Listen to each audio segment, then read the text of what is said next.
It wasn't quite the 4th of July yet, but my hometown holds the According Festival on the same day of the week each year.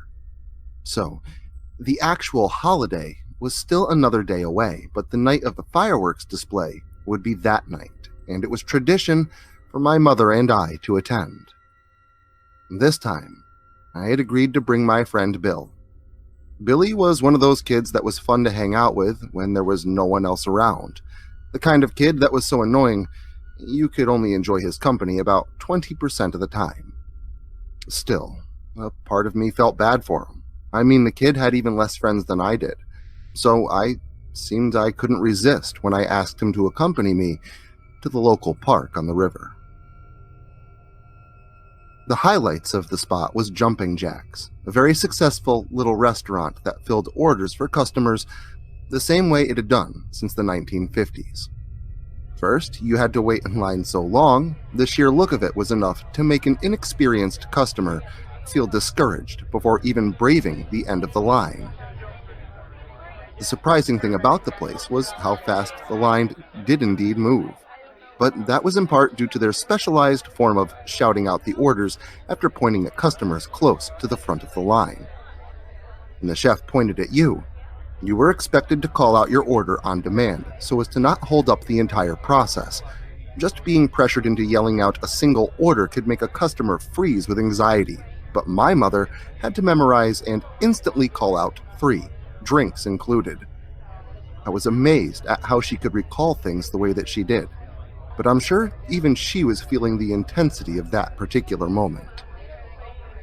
What I first assumed would take over an hour only took about 15 minutes in hindsight, and before we knew it, the three of us were sitting at an umbrella-shaded picnic table with an excellent view of the river and the show being put on by water skiers employed at a nearby marina. The park really knew how to put on an event, and profits were reflective of that. A few years before this, there was a massive flood that devastated nearly every business establishment along the river, but the community helped chip in and actually had Jumping Jacks rebuilt. The owner repaid the community by financing the construction of a public outdoor auditorium for which to hold concerts featuring local bands. The fireworks wouldn't be fired until after the band had finished playing, which would be well after dark. We had a ton of time to wait, so my mom set up a place for us all by the stage in the grass. I convinced her to allow Billy and I to wander through the park behind us for a while. There were police all over the place, and it was broad daylight, so she told us to come back and check in after an hour or so.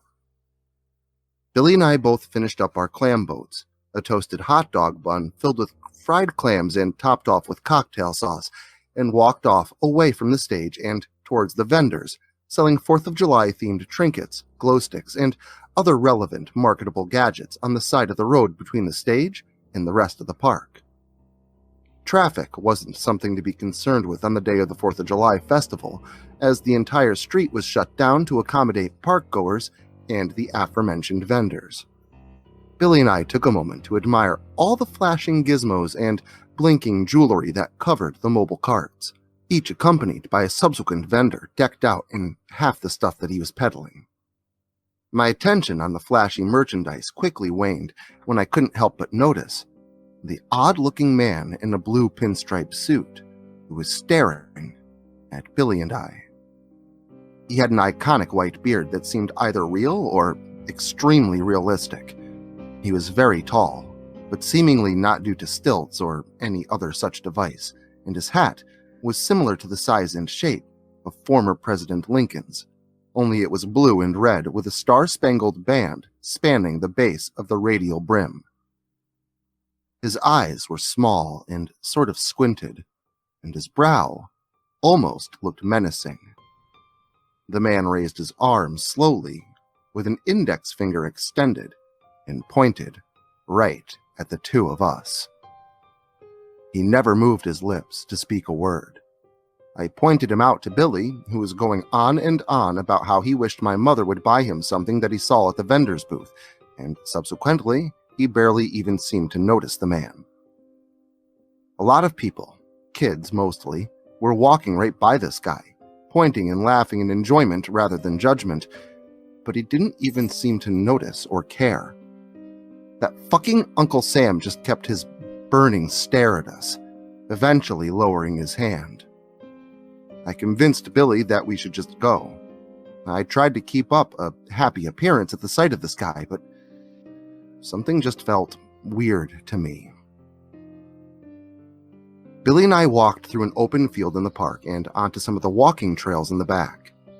We were almost always around small crowds of people, but in the distance, at least half the time, no matter where we were, I could see that bright blue suit from somewhere in the distance where we had just been. At that point, I figured the guy was following us and told Billy of my concern as we walked. He still wouldn't stop complaining about my mom, telling me he couldn't give a shit about some stupid guy in an Uncle Sam suit. I wanted him to head back to the stage and towards my mother, but he refused and told me he wanted to try and pick up some chicks. Billy was 12, and I don't even think he'd know how to talk to a girl, never mind get one to be interested in him. I humored him for a while longer, but eventually our journey brought us back towards the vendors and the stage. I told him I was getting thirsty, and I was going to go ask my mom for some money for a drink. Billy asked if I could just have her give us the money for them so that we could buy ourselves a couple of glow necklaces. I told him fine for now, just to shut him up, still planning on using my half for a drink. I really had become thirsty the more I thought about it. But to our surprise, when I returned to my mother to ask for drink money, she simply handed us a couple of sodas that she had purchased while we were out on our walk. I saw a moment of frustration in Billy's face before she also presented us with a pair of glow necklaces, bracelets, and these really cool light-up mohawk things for our heads. Finally, I figured he would give me some peace, but my relief was cut short when I saw him at the back of the crowd near the trash bin next to the stage.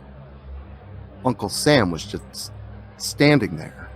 Sure, my mother commented on him, or presumably someone behind us, and looked at him, but he would just look around and seem to take everything in. But his focus was always shifting back to Billy and me. He was really starting to creep me out at this point, and I decided not to leave my mother's side again for the rest of the evening. My complacency would soon spawn deception, and my reservations eventually left me.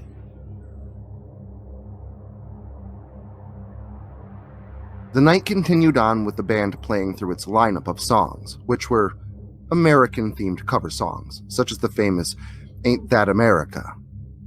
The grass right in front of the stage itself was replaced with a small patch of smooth concrete, which served as a play court for the kids before the concert and as a dance floor during the concert. This is when you really see a community coming together with common interests. Parents were dancing with their children. Older men were dancing with their wives. It really was a fun event to experience. Every once in a while, I would spot that Uncle Sam guy in various parts of the crowd. He was still shifting focus to me and Billy, but was having such a good time with my mom, I really didn't give it too much more thought. Maybe he was a mental patient, or maybe he picked up on the fact that he made me nervous and thought it would be funny to exploit it, the way parents do when they open the doors on Halloween night for select, fearful children. The band ended with something to set an energetic tone, and then the announcement that the fireworks display would begin in 15 minutes. Instantly, you could see most of the older attendees setting up various equipment for filming. Little girls were being put on the shoulders of their fathers. Everyone was chatting about the band and the events of the day with strangers sitting next to them, each with a smile on their face. Kids were back to running around in front of the stage, having it been cleared of dancers, and now it was completely dark out, and the various glowing and blinking items each were wearing flung about and created a nearly magical-like display of light on the grass before us. Then, a small thud, followed by the sight of a rising rocket trail shooting up into the sky on the other side of the river. Just after the light of its tail had gone out, the rocket disappeared from view. A large flower-like colorful arrangement of light expanded outward in the sky with dazzling display. Finally, the boom from the post-explosion sound wave that resulted from the rocket exploding in the sky slammed into our ears, felt with our bodies. The three of us looked up in awe as we made our way closer to the stage and the river to get a better view. As the show continued, whirling spouts of light whistled as they danced near the ground as more and more rockets were set off into the black void above us. The grand finale that year was really something to see and likely cost the proprietor a considerable amount of money. When it was over, my mother and I looked at each other with smiles and laughed at how amazing the show had been. She told me it was time to gather our things and get headed to the car, as it would be a long wait to get headed home with the turnout at the festival. She told me to grab Billy and tell him to make sure that we had everything. I turned to my side and, after a moment or two of looking into the crowd, I started to panic. Billy wasn't there. He wasn't anywhere to be seen. I figured maybe he was just somewhere nearby in the immense shifting crowd, but the longer I stared into the sea of people, the more I felt a sinking feeling in the pit of my stomach. The sensation was only strengthened when I realized, for pretty much the first time all day, that Uncle Sam guy couldn't be seen anywhere either. My mother returned to me and asked me where Billy had gone. I told her I didn't know, and she asked me what I meant, as if I wasn't speaking clearly. I tried to tell her about that Uncle Sam following us around, but she was convinced that he had just gone to the bathroom or something, at first. The more places we checked, the more I saw desperation in my mother's face. She finally broke down and informed a police officer, and even included what I had told her, thinking maybe it was related. We sat in that guard shack by the stage for a long time, what was probably hours.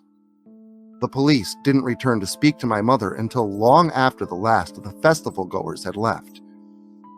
He pulled her aside to tell her what had happened, but despite his best efforts, I overheard what he told her. This is why the 4th of July brings back such bad memories for me. Billy had been found. His attacker was also caught, red-handed, while he was attempting to dispose of the body in the river a few hundred yards away from the stage. Billy had been assaulted and murdered by an old man, dressed up as Uncle Sam. And to this day, that iconic picture with that ambiguous slogan, "Uncle Sam wants you," still sends shivers up my spine.